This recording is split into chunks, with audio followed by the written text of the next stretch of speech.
Here's another games project, quite the stressful one. This is Matt Hay here with Matt Bennett, and we're also speaking on behalf of Aaron Hammerhuber. So this is ShifteD. Fade into the game, and now we're in.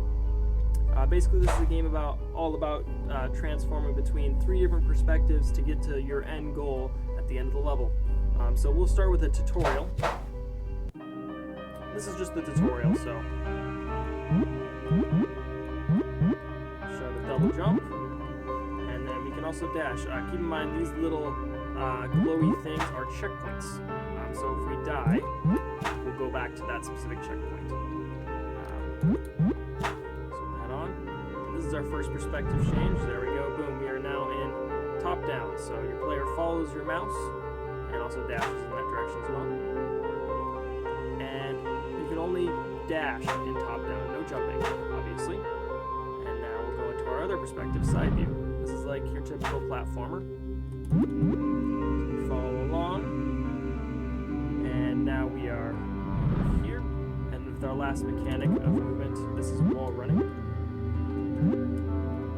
And I'm pretty bad at it. So we'll wait to respawn. And as you see, we respawn at the checkpoint.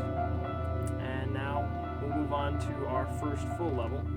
Shift top down, dashing across, and we'll load in just a second.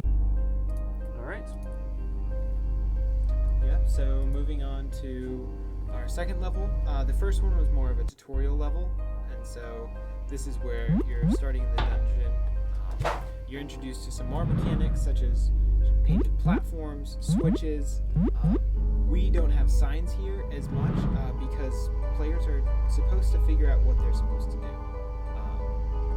And so here we have that ball. Something happened in between the build and what was actually in Unity, because in Unity we were able to pick up the ball with our player and throw it around. We built it, and we're not quite sure why. These are weighted platforms. These little people objects, when they're on it, they will activate it. So now, because we can't pick up and throw this, if we go step on the platform,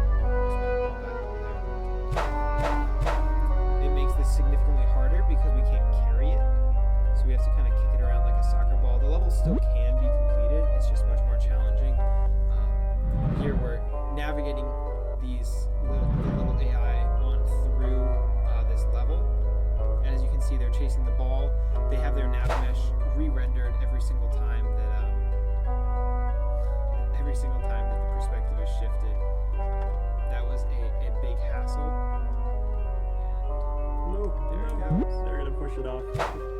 It's much harder without the. If you could carry this, obviously, this would be much more straightforward, and you'd be able to tell what's going on. Because if a player who hasn't designed the game goes into this section of the level, they're not going to know what the heck's going on, and they're not going to want to think about this ball the whole time. So we'll move into here. With the side scroller, and we'll keep pushing this thing, and hopefully we'll get it to the end so that we can show the rest of our. Here we go.